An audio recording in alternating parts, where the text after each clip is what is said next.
Come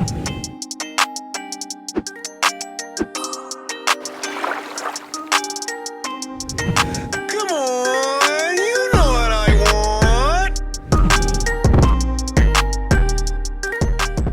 Yo, shout out to the Most High. It's always a high. See when we win our Lord's stakes. You know what I'm saying? I'm L-Deez, also known Party Boy Lawrence to One, for another episode of I Need to Know with my special guest. What's your name, G? Ryda, the Jungle Shine, one half of the legendary Dirty Mackin Boys. What's up with you, man? Oh, man, chilling, man. I'm happy to be here, sir. Man, thank you, man, for coming, man. Thank you for having me, sir. You know, with everything going on, man, you stepped through it, man. Yes, sir. Still shining. Yes, sir. Yes, Okay, sir. so what's the name of your group? The name of my group is the Dirty Mackin Boys. Me and my late great brother Elliot El Nino Noble. You feel me? Okay. Yes, sir. How'd y'all come up with that name? It's kind of interesting how we came up with that name. One day I was walking to the store in about 2003, and I think I probably had on a linen, some gaiters or something, and I had seen a friend of mine, and she was walking back from the store. I was walking to the store. She said, where you going, boy? You Dirty Mac. Huh. And I don't know why, but for some odd reason, that just kind of like struck a nerve on me, you feel me? Just kept running through my head from the time I was walking to the store, walking back. So I went and shared it with my brother. And she had called me that, and I guess it was kind of intriguing to him. So he is the brains of the outfit. So he instantly did some homework, seen the name wasn't took or whatnot. Yeah. And then we pushed the paperwork through, and man, that's where the Dirty Mackin saga was revolutionized. Okay, I like that. Yes, So how long from that day, that walk to the store, did y'all actually start go? Like, was it instantly like, damn, we finna use this name? It was kind of like damn near from there on, man. Once he checked it and saw that it wasn't taken, we went and registered the name Dirty Mackin Entertainment with the clerk's office. Checked the computer, seen nobody had it, and yeah, Dirty Mackin Boys. Okay, that's tight, man. Yes, Shout sir. out to your brother, man. Yes, sir. Yes, sir. And y'all logo is what? What is it? A hat with a feather in it? Yes, sir. It is. It's a distinguished gentleman hat. Yeah. A lot of people, they like call it a pimp hat, but I respectfully let them know that this ain't got nothing to do with pimping at all. If you just do your history report and look at, you know, how men dressed in the 20s and the 30s, and, you know, when they got saucy and stepped out, they had on suits and ties. And Yeah. my grandfather wore these hats, you feel me? I used to be clipping them and wearing them elementary in school or whatnot. So, yeah, the brand is definitely a hat with the feather and a cane going through it. So Okay. distinguished gentleman. And what was y'all called before that? That's interesting you asked that. Before we adopted the name the Dirty Mackin Boys, the name of our group was the Hitter Litter.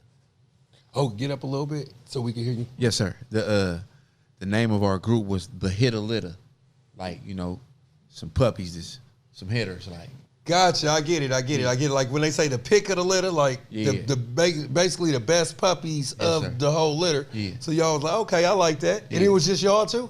It was me and my brother Elliot and a good friend of ours named Keith Criminal. Yes, sir. That was it. And the label name was Bloodline Records. That's what we was gonna run with. You feel me? But I was in Camp Wilmot Sweeney in 2000, and I was looking through a Source magazine one day when I got back from school, and I turned the page and saw a 2-page spread. A DMX, he had came out with he had used that name as his brand. You feel me? So that was like a devastating moment for me at that time, but then it was monumental for the science that came after it. You know what what's I'm so saying? crazy? Because you said, ironically, right? Yes, sir. Because my brain moved quick. For sure. You said that y'all was going to be like Bloodline, right? Yes, sir. Bloodline Records. And the name of y'all group was what? The Hitter Litter. So do you see the double where DMX probably would have thought y'all was biting? Yeah, to a degree, yes. You know what I'm saying? Like as far as like the Bloodline, and then y'all was already referring to yourself as dogs. Yes. Yes. You get what I'm saying? Like, Yeah. that's crazy, yeah. And then, you know, at the end of the day, they say it ain't nothing new under the sun. You dig Nothing. what I'm saying? Like, I didn't make up the term Dirty Mackin', but I can say that we revolutionized that term. Yeah. You know what I'm saying? Yeah. For sure, for sure. So I looked at it like that. Like, at the end of the day, for an artist on his level, doing it on the magnitude he was doing it, for us to try to still proceed with that name would be basically social suicide, damn near. You know what I'm saying? Damn near. But I mean, I think it's also great. Like, have you ever said a rhyme or thought of a dope ass hip hop, whatever the fuck it was, and then somebody great like DMX had the same like thought pattern? That just lets you know that you're on the right wavelength. Yeah, great minds think alike. Yes, shit sir. like that. Yeah. So, are you still is the other guy Criminal? Was you and him doing Dirty Mackin' now? Criminal, brother Keith, man. Shout out, brother Keith. He's forever my brother and supporter. And beginning stages is this: we haven't did no music in years. You feel me? But this Dirty Mackin' thing is way deeper than a rap song or a T-shirt or whatnot. So he Dirty Mackin' for life for sure. Okay, so is it it's like a hood thing, but y'all just the representatives? You know how like every hood got like some rappers from there, and then they kind of like, you know, it's like a family. Yes, sir. Yes, sir. I would have to say that'd be accurate. You feel me? Like my generation, you know what I'm saying, coming outside when we came out the early 2000s and got it popping like that, we turned Dirty Mackin' into a household name. You feel me? So from my neighborhood, we like the leaders of, you know, the music of that time or whatnot. But it transpired to something way bigger than that, man. Like it really went to a whole different spectrum that surpasses my neighborhood or just me or, you know, people I know. It's people who then bought Dirty Mackin' music in Japan and Germany. And it's people who done bought Dirty Mackin' merchandise who haven't the faintest idea who I am. You know what I'm saying? So that warms my heart when I think It's funny though, because I remember when I first heard the group Dirty Mackin', I've been kind of heard the name, oh man, you got Dirty Mackin' or something, but then I heard it was a group called Dirty Mackin'. And at that time, you know, I was pushing my rich peasant shit, so I kind of laughed, like, that name is kind of tight and shit like that. Yes, sir. And then when I seen you and bruh, I was like, okay, now it's time. You know, you want to put a face to the motherfucking name. You know, like, it's like you calling for your partner or a chick that you like or something. You always talking to a cousin on the motherfucking phone before she or he get the phone. Yes, sir. And when you finally meet the person and put a face to the name, you know what I'm saying? Okay, now it makes sense. For sure, for sure. So, do you mind talking about your late brother for a second? Most definitely, I have no problem talking about my late brother. Okay. Rest in power to my young brother, man, my only brother, biological brother, Elliot, El Nino Brown Noble. We together we was the Dirty Mackin' boys, and he was the brains of the outfit. Like he was Sugar Slim. I was the baby of the thing. You feel me? Like so, you'll see me on the front line. I'm outside with it, but he was the person that facilitated the moves and orchestrated the paperwork and things of that nature. You dig what I'm saying? Because he was like 3 years younger than you, 2 years younger than you? Two and some change. Yeah. Yes, sir. Okay, so what exactly happened? November 19th, 2005, we were on our way to a clemency rally for the late Tookie Williams. We was on our way to San Quentin to go meet with Snoop and JT to be speakers for the rally or whatnot. And we was coming through Highway 4, the back of Richmond, through Richmond Parkway. And while we was approaching the bridge, we was a victim of mistaken identities. Some guys saw us and thought we was somebody else. We had long dreads or whatnot. It was real spunky in that area around that time. We had never been through there a day in our life. And we both got shot. My brother passed away and I survived. Okay. Yes, sir. Yeah. Well, man, shout out, bruh. You know what I'm saying? You still holding it down, definitely. Every time I see you, man, you in spirits and stuff like that, man. I appreciate and that. And was that I know that was a huge pivotal moment in your life, period. Most definitely. Since he was like one half of that, did a part of that make you want to stop, leave music alone? Like, where were you actually at when you found out, like, that he passed away? Like, were you in the same hospital with him? Did they let you go home first? You called, I mean? My brother passed away instantly, right next to me. And then I woke up 3 weeks later out of a coma. And, yep, I got out the hospital shortly thereafter. So it was a real conflicting, ever since then to, every day since, it's been a real conflicting situation with my soul to where it's like, sometimes I be feeling like just giving up, but then I be thinking of him and the people who believed in us and my children that came forth after that. You know what I'm saying? Like, giving up ain't no option. I gotta keep it lit. It's deeper than rap. Yeah. For me with this, So, yes, sir. Any like PST behind it, PSTD, like post-traumatic stress syndrome, like where you might see something like a particular car or something, you might just like, damn, this remind me of this or this remind me of that? Most definitely. I feel that anybody who has experienced violence to that magnitude suffers from PTSD. It's like a soldier going to war and being injured and surviving and making it home. He's messed up psychologically. You know what I'm saying? To a degree, some worse than others emotionally. So, yeah, I suffer that every day. You dig what I'm saying? But good thing about it is I've come to a point in my life where I feel it's necessary. I got to turn my tragedy into triumph. That's right. You know what I'm saying? My hurt and the hunger. And did they ever catch the people that did it? Not to my knowledge. I don't know. Gotcha. So how many projects did you and your brother actually put out? We had dropped the Jungle Book, Chapter 1. It's a jungle out there in 2003. And we were working on our first mixtape, our follow-up project of our album that year, 2005. We had dropped a couple singles. They was rocking with us organically on the radio and things of that nature. And we were gearing to drop that. And then that tragedy occurred. So shortly thereafter, when I survived and I came home, I put it out. You know what I'm saying? And we did some substantial numbers in the street. You know did a few thousand in the street before the internet, BSM, before social media. You know what I'm saying? Yeah. So, yes, sir. So what was the creative process like with you and your brother going to the studio? It was it's kind of interesting. The creative process with us in the studio really consisted of my brother. He had a lot of material that he had wrote from the time he was like 14 or something to 17, and in between that time from 14 to 18, I was constantly in and out of jail. I wasn't free a whole year. So I wrote a lot.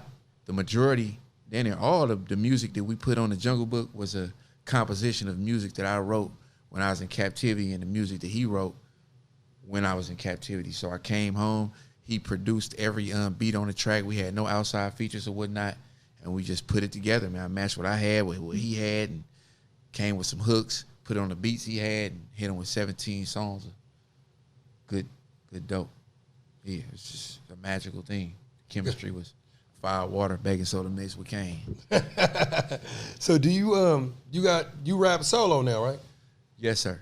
Yes, sir. I rap solo, and then I rap with a few good people that rock with me, man. I rock with who rock with me. I never been the opportunist type or try to do music with people according to them being hot or popularity contests or none of that. You know what I'm saying? I'm rocking organically, man. Okay. Yes, sir. Okay, and since you was in a group, do you find it kind of like harder to actually make songs by yourself? Not at all, because when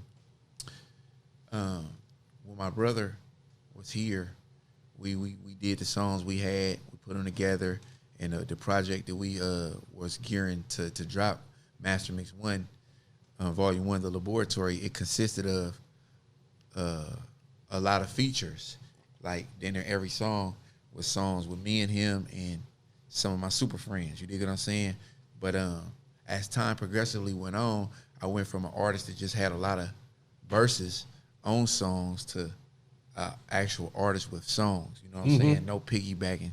Like I'm really in rare form when I do music by myself because I'm expressing how I feel and where I'm at. Other than that, you know what I'm saying? I'm like a chameleon with it. I can get jiggy with whatever the tone of the song is, but yeah, I'm not one of them artists that can't make a hit without the help of anyone else. You know what I'm saying? Yeah. So we started like that. We came out swinging with the Jungle Book with no features and show what we really was about. You know what I'm saying? So I pride myself in being able to do that. And with the sequel, I'm finna hit them with the Jungle Book 2, the New Testament, in retrospect to my brother and how we did it. I'm gonna do it the same way. You know what I'm saying? No features, just all the way to the neck. Great body of work. Okay. You still got a bunch of songs of him left?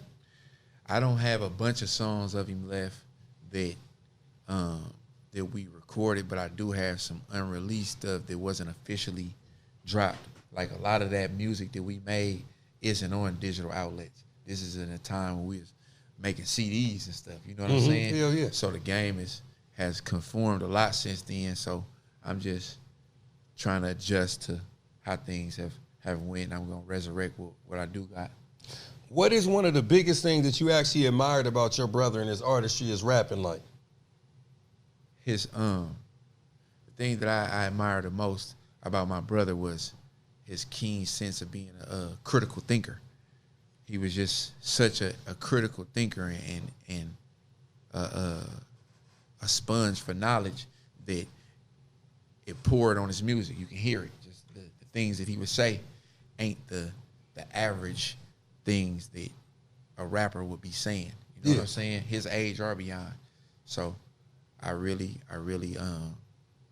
respect that the most out of everything. You got a favorite El Nino line? Yes, sir.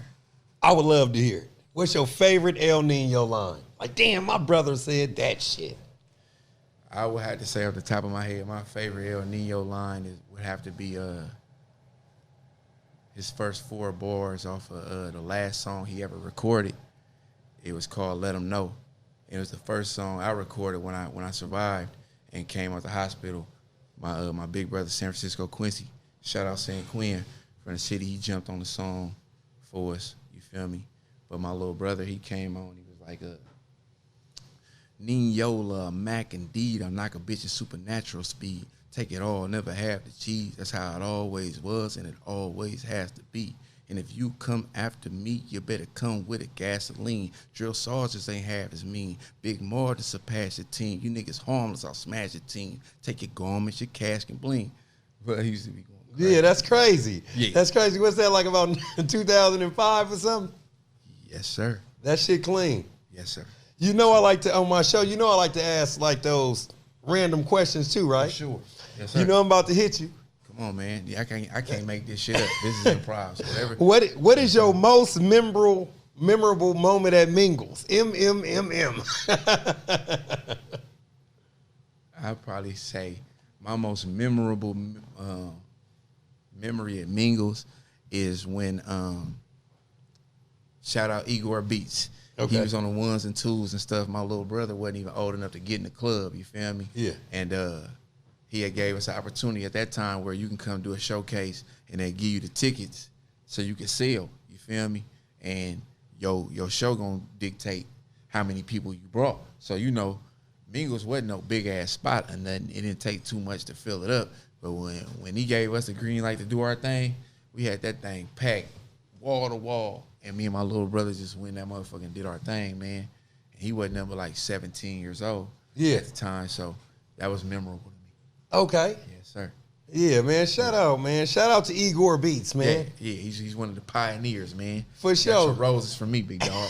Yeah, Dirty Mac and boys love you for life. For sure. So how many total projects do y'all have again? Me and my brother, we had the Jungle Book, Master Mix 1, the Laboratory, Master Mix 2, It Takes a Village. So that's the 3 projects we had together. And then I went on to continue the series with Master Mix 3, Master Mix 3, Loan Me Your Ears, Master Mix 4, Pressure Makes Diamonds, Master Mix 5. It's still Dirty Mackin', and I'm about to hit him with Master Mix 6. sometime this month with God's grace, and that's called Teach. And Teach breaks down to an acronym that I came up with that means thrive every day and climb higher. Oh, that's dope. Yes, sir. Thank you. That's dope. Appreciate that. Yeah, man. What I liked about y'all things is that, you know what I'm saying, y'all look like the motherfuckers, you know what I'm saying, like, you know, dreadlocks, gold teeth or whatever, whatnot, but y'all always had some type of knowledge twist on y'all shit. Most definitely, bro. Like, I take pride in the fact that coming from where we from and looking how the way we look, we fit the criteria visually of all kind of different stereotypes. But once you would give us a shot and listen to our music, you'll hear me talk or talk my little brother talk, you'll see that we more than meets the eye. You dig That's what I'm right. saying? I humbly say I'm about as intelligent as fellas get. Yeah. My little brother was way sharper than me. So yeah, it was a big deal, man. What was your biggest rap moment? I'd probably say my biggest rap moment was in 2005 at the N1 game. I went up to the N1 game to go get tickets for me and the squad to come participate and just check out the show. And when I came onto the Coliseum grounds, I heard people rapping and shit. So automatically that magnified me towards the crowd and see what was going on. So what was going on, Big Vine, shout out Big Vine, he was on the ones and twos, and they had like it was like a competition of different MCs or whatnot, people like freestylers, people battling and stuff. So with me, I never been a battle rapper. It's never been a competition thing with me. I pride myself that I look at it as exhibition, not competition. You feel me? Okay. So when I seen they was getting busy in the arena, I instantly went and signed up. Like, what I got to do? You feel me? And I gave Big Vine my CD, and I got into the ranks, and in the midst of maybe like 30, 40 other rappers, I wasn't trying to compete with nobody or nothing, bro. I'm not a freestyler like that. I'm a writer at heart. So all I did was just spit some of my favorite verses that I had when it was my turn to go up against whoever I went up against. And I made it all the way to the last round, where at halftime, me and a good brother T1, shout out T1, freestyle animal, man. It was me and him at the end. You dig what I'm saying? And while before we went to actually perform, we was like in a little backstage area or whatnot, and I'm back there with all my peers and stuff, the people that a lot of people I looked up to and grew up off of. I'm back there in the arena with them. You dig what I'm saying? Yeah. So it was like a surreal moment for me. And so when the championship popped off with me and T1, you know, I got out there, did my thing. I didn't spit the right verse for that particular thing. You feel me? So T1, while I'm basking in the ambience, I'm overwhelmed, just like damn, I can't believe I came to buy these tickets, and here it is. I'm finna perform in front of my whole damn city. Yeah. Thousands of people. It was like the biggest arena I ever been on. You feel me? T1, he came to compete. You dig what I'm saying? So yeah. He won that competition for sure. You know what I'm saying? He creamed me. I lost. You know what I'm saying? A lot of people laughed and shit. You know what I'm saying? But I lost that battle, but I won in the long run, because after that, I met a lot of good, real people who embraced me and saluted me in my efforts and my talent, and I've been locked in ever since. You know what I'm saying? So it was really a real big thing for us from that moving forward. That was my So let me biggest get thing. this straight. I heard you, but I think this shit is legendary. You went to go buy some tickets. Yes. You heard some music Yes. being spent. You walked to where the music was. Yes. You said, what I got to do to sign up. They signed you up. It's 40 motherfuckers. You start rapping some of your favorite verses, and then you made it to the championship. Exhibitionist. Yes, sir. Just like that. Just like that. Who were some of the people backstage that you actually networked? I was back there with Uncle Earl, shout out 40 Water. Beeler was back there. Money B. My team loved ones. I met Rick Rock and my Federation family that day. Just, man, it was serious. And it was at the Oakland Coliseum? Yes, sir. Oh, so that's damn near your backyard. Is my backyard. You know what I'm saying? So you was at the house. Yes. It don't get bigger than that. No. So you from Brookfield, right? Yes, sir. Does Damian Lillard, do you have a connection with Damian Lillard as far as like music? Most definitely. That's my young bull. He came up listening to the Jungle Book. Okay. You know what I mean? Yeah. I introduced myself to him at the first picnic and told him how proud I was of him. And he told me, like, man, I know exactly who you are, bruh. And hit me with his favorite song that we made off the Master Mix 1, you feel me? So he's a big supporter and loved one of mine. I'm very proud of him. Salute young Dame. He's been doing beautiful things in the neighborhood ever since he's been in the league and brought back the Brookfield picnic. Me or my children have performed every summer, every 9-8 day. Yeah. So yeah, man, I love how he give me my roses while I'm here, man, and salute the work that I done put in. You know Is 9-8 dates on September 8th? Or something? 9-8 days, most definitely September 8th.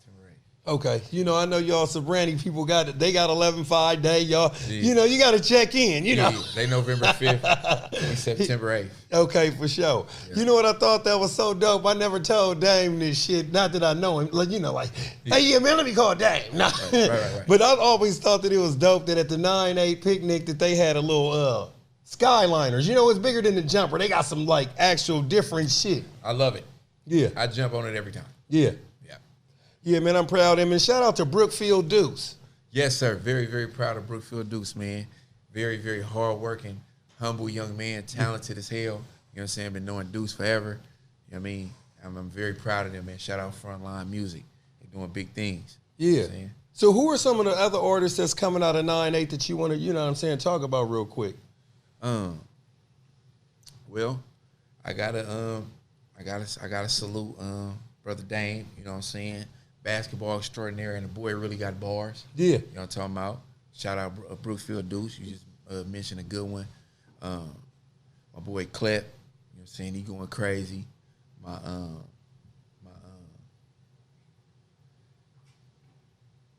else rocking, man? It's a few of us, man. The hood kind of going right now, but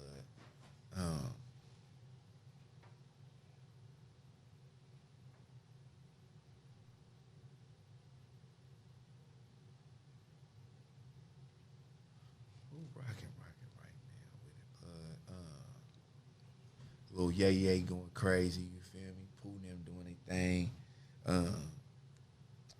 Pull the mic up, bro. Oh. Yeah. Yes, sir. Yeah, man, it's a few of us, bud. You ever thought about putting out a compilation? Most definitely. I got that in the works, man. That's something I want to bring back because, you know, compilations is a part of our culture in Oakland. Yeah. And I remember growing up in the 90s when Oakland artists with Voltron to come together. It wasn't no big eyes, little U's type thing. Everybody who was tight and doing their thing, they came together with it. And, you know, came to the potluck. Everybody brought something, man, and feasted real quick. You know what I'm saying? So I want to be a vocal force to bring something like that back. Okay. Speaking of coming back, you know they got a new cell block coming out, part 3. Yep. Shout out. I want to say, is Stone Ramsey putting that out? Or, no, I think I think if I read Too Short and Zoe Roaster. Shout out. Yeah, shout out Zoe and Uncle Show. Yeah, that's a big deal. Yeah, that shit gonna slap. For sure. I can't wait to hear it, man. Most definitely. Me too. What are your 2 favorite other compilations besides Cell Block 1? Because I know Cell Block 1 gotta be one of your favorite compilations. Definitely. So what's your other 2? The other 2 compilations that I would say they just stand out in my mind is Businessmen, Ballers, and Hustlers, Von Wilson from the Flatland, Brookfield. Shout out Von, he threw that out. And then probably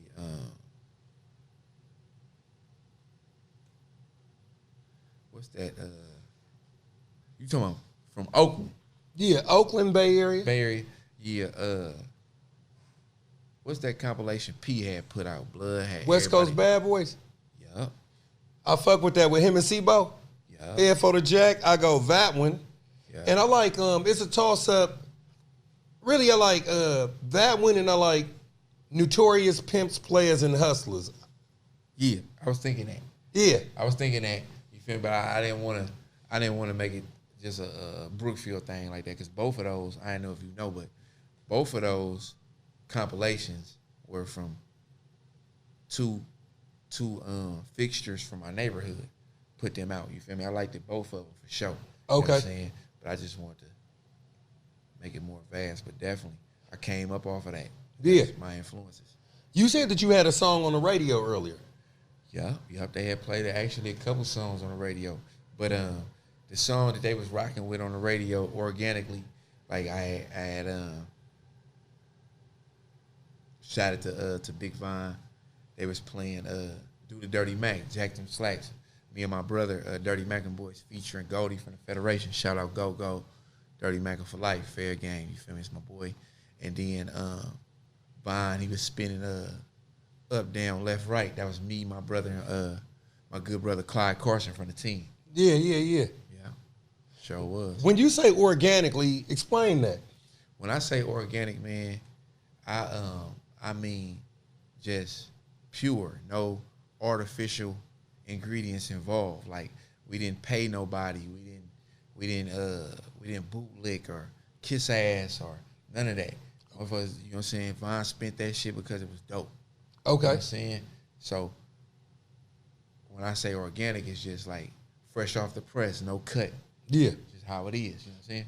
Do you think that have you ever tried to slide your shit to a DJ and they say, hey, it's gonna cost X amount of money? Have you ever been charged? Or somebody tried to charge you? Not just coming out saying I'm trying to charge you, you feel me? But I have got that energy from DJs moving forward from that time, you know what I'm saying? Like, it's just a big pivotal change, like I say, from giving Vine my CD in 2005 and him just spinning it on the radio because he liked it, to years after that, to where a lot of politics came in to forming.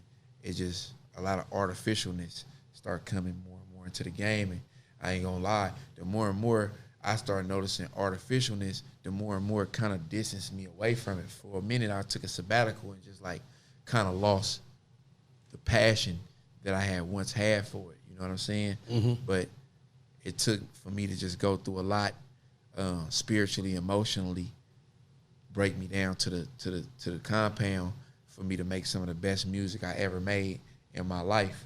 And that's when I came with Master Mix 3, Loan Me Your Ears, and every song on there was to the neck. You know what I'm saying? So, could you explain to me what you mean by things like were artificial, like that made you take a sabbatical or back up? Like, what was that? What made you feel like that? Okay, here's a prime example. When we was growing up, WWF wrestling, WrestleMania shit was a big deal. It was. Boom. Now, it was a big deal to us until we found out the shit was fake. You know what I'm saying? I wasn't a fan of wrestling no more after I saw that these people I was looking up to and thought was just hella raw was faking it. So once I started seeing a lot of inconsistencies with what certain people were saying and what they doing in the life they really live that ain't really them. Are you talking about rappers, DJs, or just, man, the music industry in a whole? Uh-huh. It just like kind of turned me off. Like, damn, you know what I'm saying? And then I pride myself in standing on moral compass. My moral compass has never been compromised. I'm not about to fake it or do something that goes outside of my beliefs in the name of popularity or progression. You dig what I'm saying? Mm-hmm. I know for sure I'd be a lot farther in my career with music if I would have done that, but that was out of the question for me. You dig what I'm saying?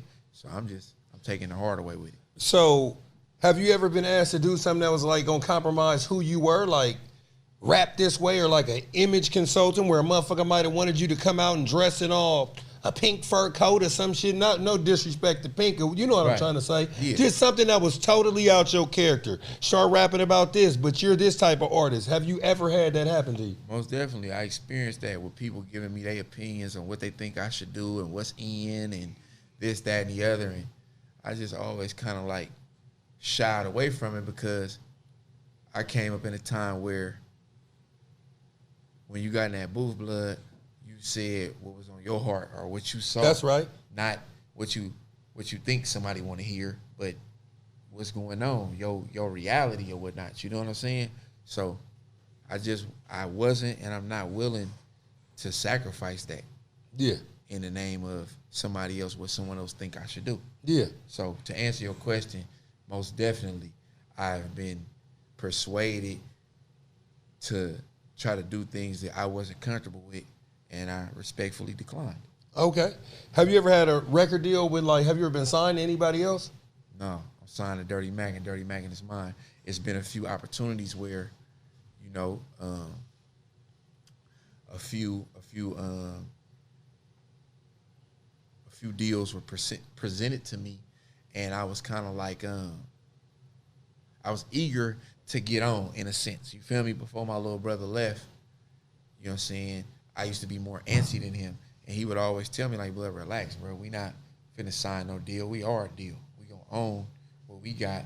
And then that gives us leverage and be able to go farther with this shit opposed to selling our soul for pennies. You dig what I'm saying? Yeah. So after he passed, unfortunately, you know what I'm saying, you get more attention and more people want to fake fuck with you, fake love and things of that nature occurred when he passed. So the floodgates opened after that. You know what I'm saying? Like, a lot of people wanted to rock with me for all the wrong reasons. And I just would always have him in the back of my mind, knowing, like, thinking, like, you know, what would Brown do? Like, he wouldn't go for this. He wouldn't like that. So I just respectfully declined every.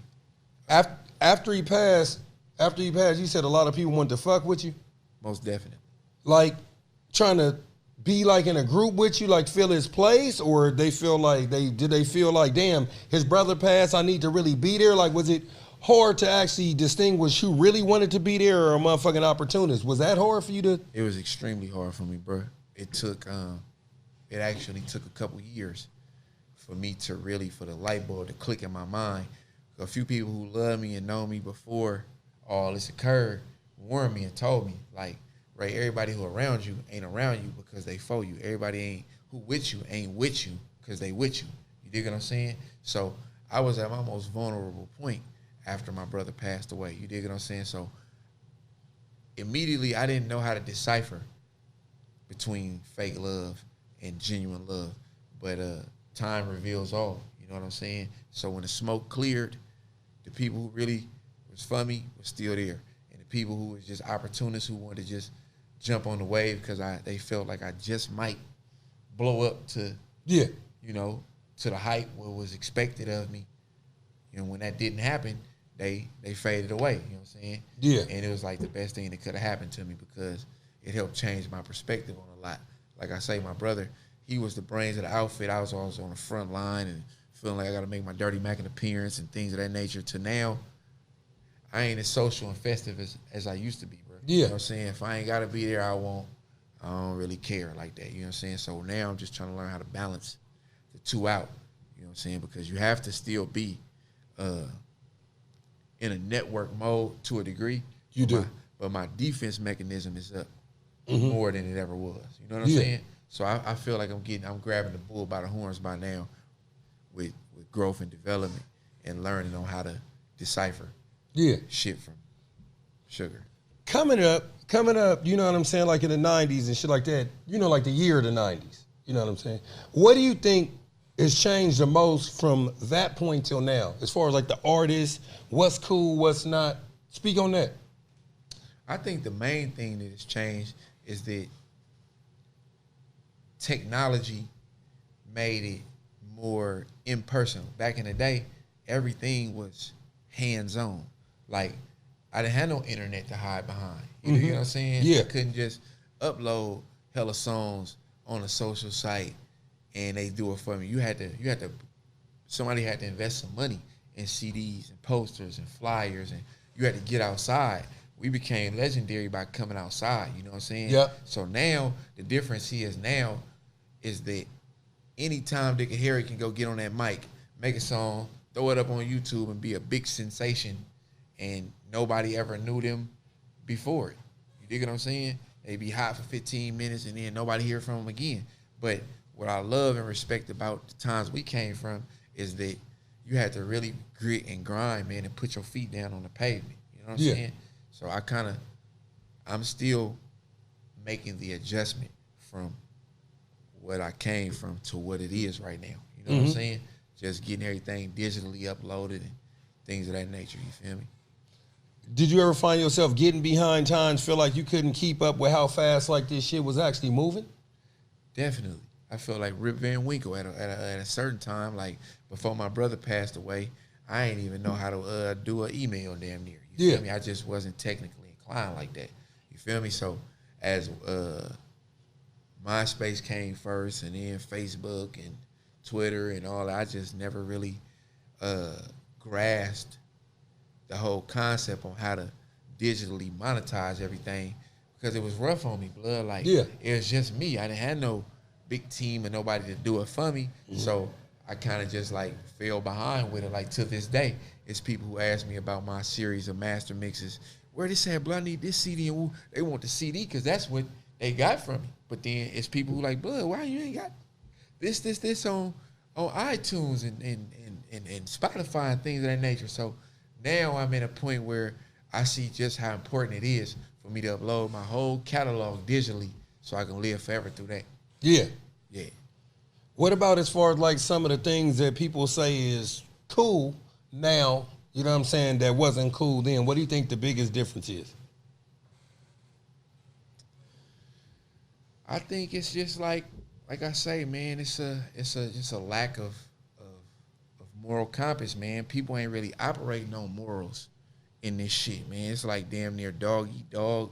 People doing whatever they can do, swapping out whoever they got to swap out to get to where they need to get. As to back in the day, you couldn't just act like you was somebody you wasn't and nobody knew it.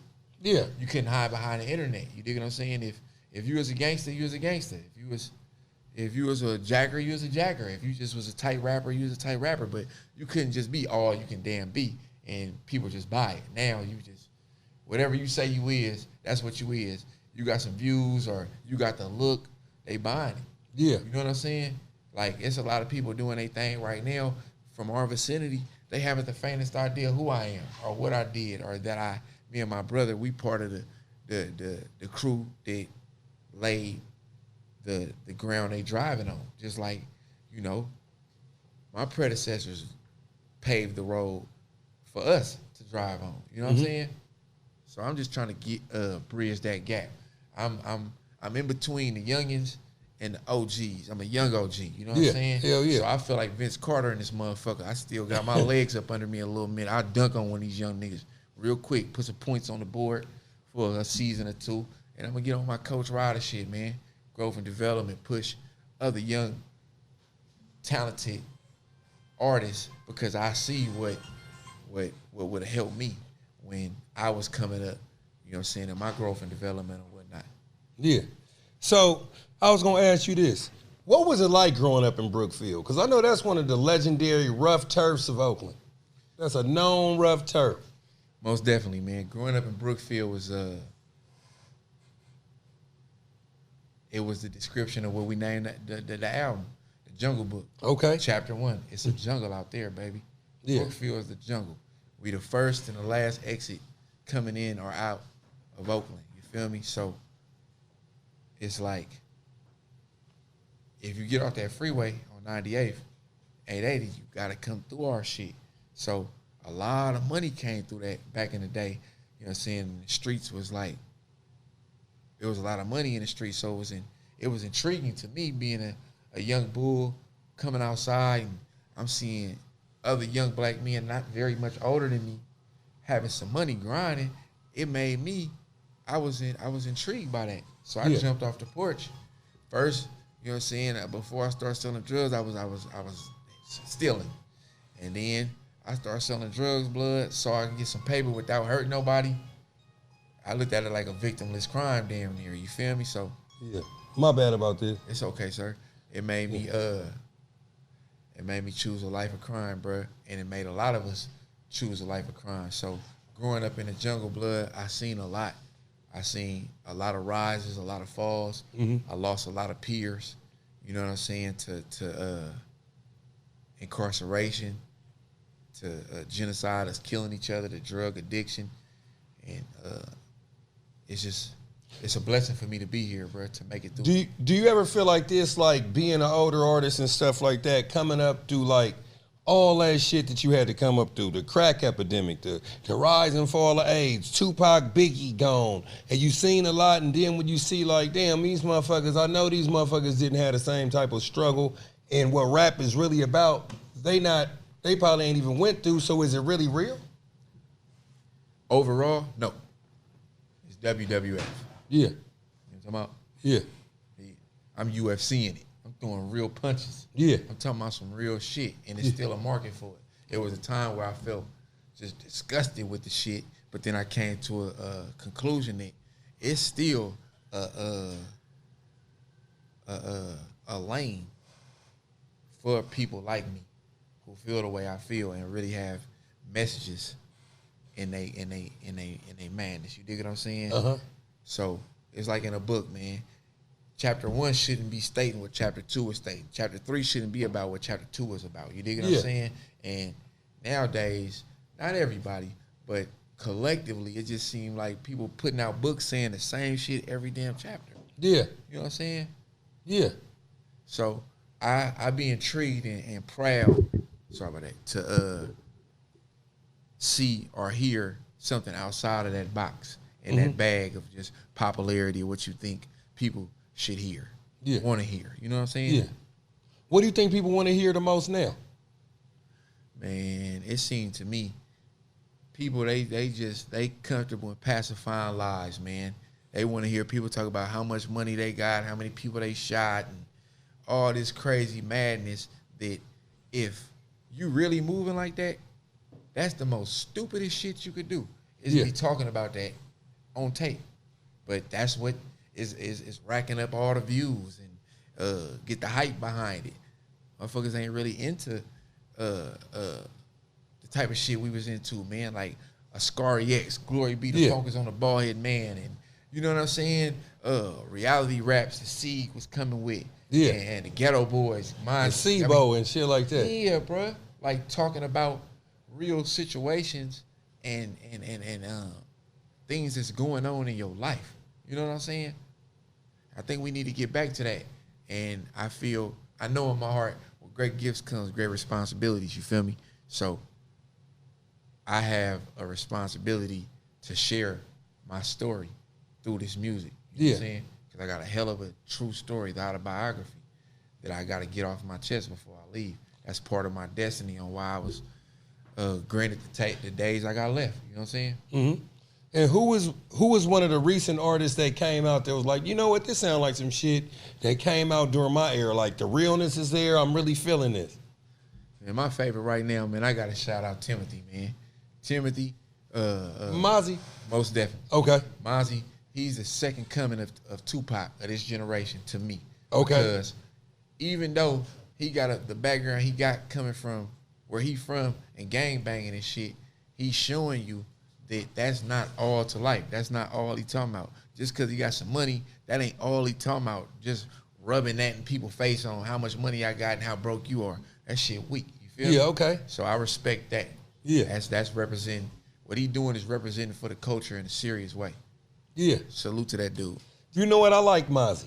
You know, I ain't heard a lot of his shit, but when I do, I listen to Mozzie. You got to identify with that dude, bro. He's saying things that you can identify with coming from where you came from, the things we went through. You know what I'm really fucking with on Mozzie, though? What's that?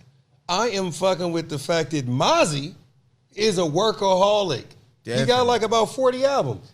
Man, that man that went crazy, bro. You can't take nothing from him, and I salute him in that. But what I salute him for the most is that in his rise to where he at right now, he's been offered hella little like, here, sign here, man, sign with us or whatnot. And he was smart enough to see that, okay, if y'all willing to give me this, that means that I'm worth this. Like how Master P in 95, him and JT, they got deals with priority at the same time. JT took the $500,000 advance. Percy said, I don't want your money. Give me 80% of my residuals that I accumulate, and did superior numbers, man. Superior. He used 100. He used dinner $500 million up, 300 million up before the century turned. Yeah. So Mozzie, he got a similar thing going with Ghazi. Shout out Ghazi Empire. 80-20 with them, you feel me? Yeah. He signed to Mozzie, and Mozzie is his. It's a partnership, not you telling me what to do. Not I'm sitting on the shelf, or not I sold my catalog, or I gotta do this and do that to fulfill whatever you gave me ahead. He didn't need that. Yeah. You know what I'm saying? Yeah. And that's how I'm rocking, bro. I don't want no record deal. I say fuck a record deal. Cause I'm a big deal, independent, major rocking, Glaciers riding, big wheels. Somebody asked me, was I signed? I told him, yes, I am. I'm signed to Dirty Mackin, and I'm the man. You know what I'm talking about? You know I like shit like that, right? Yes, sir. True story. I really mean that, sir. Yeah. For sure. Only if you can understand, man. For sure. So I know what you just said. If somebody was gonna give you $1 million for 10 albums, would you do it? That's out. That's out. Because $1 million ain't nothing but $1,000 1,000 times. I done made $1,000 1,000 times in my lifespan, just being in the street selling drugs and doing illegal shit. So I know for sure, if you gonna offer me $1 million for what I'm doing, oh, I'm doing something right. I don't need you. Yeah. You feel me? I know, like I said, we moved like 3,000-4,000 units in the street in 2006. I was getting $5 a unit. 5,000 CDs, but at 5,000 a unit, nigga, 5, 10, 15, 20, 25,000. Yeah. In your pocket. Mm-hmm. Mess, shout out Mess. Mess was selling 60,000 units, bro, in 2006. Nobody was doing bigger numbers than him independently. Yep. At getting $7 a unit. Do the math, bro. You got to get on the calculator. 6 times 7. 420. Boom. 420,000 on 60,000. Now, if I sign a major deal and you sell 60,000, you are now in the hole and you're getting sent home. You no longer have a deal. I sell 50, 60,000 independent, man. I'm hood rich. Hood rich than a motherfucker. You're doing numbers. Mm-hmm. Just like that. Just like that, bro. So I'm content with whatever numbers I'm gonna do, bro. I ain't doing it for the money, so to say. It's personal for me, but I feel good in the fact that whatever numbers I do is gonna come to me, bro. I don't have to wait for nobody else to issue me the pennies on the dollar, because when you sign to a major label, you get pennies on the dollar. Yep. But if you're an independent major, you're getting dollars on the dollar. Yeah. You know what I'm saying? Yeah. That sounds more appealing to me. Yeah. So if a young artist coming up and wanted to sign to Dirty Mackin, you know what I'm saying? Sign to Dirty Mackin, what would the deal look like? At this point, I don't know, because I ain't in a position to do it. But I do know that I would be fair as possible, blood. Mm-hmm. You know what I'm saying? I would let them own they masters. You know what I'm talking about? Yeah. Like, that's the key thing that people don't understand.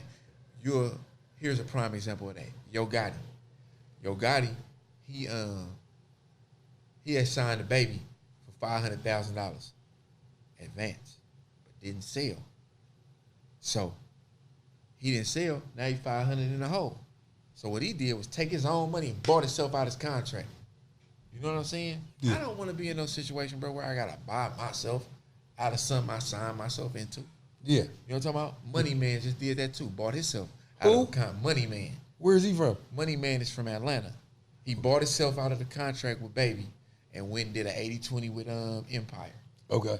Distribution. Mm-hmm. That's the way to go. Yeah. That's down there how I would do it. With an artist that want to come rock with me, and I believe in you doing your thing, it's all good, bro. I want to get distribution through somebody like that, and then they get their points on the board. You know what I'm talking about? What if somebody just want to come under you and then just let's just say come under you and use the Dirty Mackin name? Man, have you had that? proposed to you yet? Hey, man, let me put an album on the label. All the time, bro. But I be respectfully having to tell people, like, I don't mean no harm when I say this, that I ain't in no position to sign nobody. Yeah. I ain't even did what I need to do. You feel me? I gotta catapult this thing myself. You feel me? And then I'd be in a position to be able to do something like that. Okay. You know what I'm saying? Opposed to blowing smoke up somebody's ass and just acting like I'm big CEO and don't really have the resources to pour into an artist. Yeah. You know what I'm saying? Yeah. Okay. Well, before we get out of here, man, where can people find you at and what you got coming next? Well, you can find me. I ain't hard to find, man. I was born and raised in Oakland. I'm still out here. You know what I'm saying? I'm one of them dudes that you'll see me at the grocery store. You'll see me driving up the street. You'll see me at the park with my children or something. You know what I'm saying? But you can find me on social media, Ryda _DMB, stands for Dirty Mackin' Boys. YouTube, Ryda. Shoot, you can Google Ryda, Dirty Mackin', man. Pages and pages and pages of this work. Okay. We done put in, you feel me? And I'm finna drop Master Mix 6, Teach, before this month is over. And y'all just be on the lookout for it, man. It's still Dirty Mackin'. And Dirty Mackin', before I go, I want to just break down the acronym to y'all. I didn't come up with this definition or nothing, man. When I survived what I survived, one of the apostles and supporters, good brother Suave, he came and visited me in the hospital, and he told me God put on his heart that the acronym broke down to Dirty Mackin', DIRTYMACKN, which breaks down to divine inspiration resurrected through youth, masters of art, communication, knowledge, and network. Okay. And when he said that to me, man, it just touched my spirit, because them words is a representation of who we are, what we are, what this shit came from. You know what I'm saying? It came from us being young and inspired and turning something dirty into something clean, a term that was used in a derogatory manner into something positive. You know what I'm saying? So it's my duty to bear the flag, man. Let it be known it's still Dirty Mackin'. Okay. Yes, sir. For sure. And is it any props you want to get to anybody before we get out of here? Yes. I want to, first and foremost, I want to give thanks to y'all, Fame Media, for having me. I'm honored for the opportunity. And I just want to thank my family and my friends and supporters over the years that have pushed me and believed in me more than I believed in myself. And it's just a humbling experience, man. And it reminds me, keeps me reminded on what I'm here to do. And that's to lead in a positive way. Okay. And there's one question I want to ask you before we get out of here. I almost forgot. It's good. Okay. As far as like going forward, like as far as that police brutality, as far as what just happened to the young guy, right? Say that again, my brother. You know, like the dude that just got killed by the police officer. George Floyd. George Floyd. Rest in heaven, that brother, man. Rest in power to George Floyd. Do you think that police officer, they gonna get sent? Man, look, from my understanding, they charging that dude with a charge I've never heard of before in my life, 3rd-degree murder. I've never heard of that. I've heard of 1st-degree murder, which is premeditated, like, okay, we thought about this, we finna do that. Then 2nd-degree murder, where you get on some shit, it just was the spur of the moment. I heard of manslaughter, where you didn't mean to, and you just fucked some shit up. But 3rd-degree murder, I have yet to Google that to see exactly what that is. Dude is gonna get a slap on the wrist. I feel like I done did more time for selling drugs than what that man is gonna do. You know what part I couldn't fuck with that on? What that is, sir? I didn't like the fact that motherfucker had his hand in his pocket. I could not get over that. Just a casual walk in the park, like the nigga was finna start whistling Daisy or something. Like, look how easy it is to kill a nigger. I'll have my hand in my pocket. That's how I felt when I saw that shit. Bro, look, check this out. I seen something that said, I seen something on Instagram that said, Michael Vick did more time in the penitentiary for killing a dog than these racist pigs who have killed over 400 and something of our people. Yeah. Blew me away. So at the end of the day, for people to be recording that man, and he got his knee on that man's neck like that, hands in his pocket, just basically says, your life, you niggas' lives is worth less than a dog. Speaking of dogs, did you know that if a police dog come on you and you shoot a police dog and kill a police dog, do you know that you can go to jail for killing an officer? Did you know that? I have a friend who passed away that he killed a police dog, ran him over in a pursuit of getting away, and they were trying to get that man double digits for that. Yes, sir. I do know. Most definitely. And they could have killed him or killed me, and them motherfuckers ain't gonna do no time at all, bro. Yeah. So what do you think the biggest way to stop police brutality is?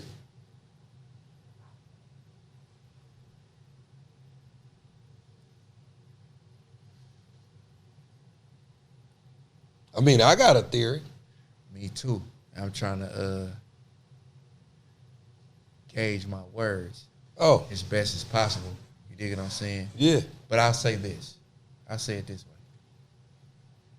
The way to stop police from killing us ain't gonna be with no riots or speeches or posting a black screen on Instagram. None of that, baby.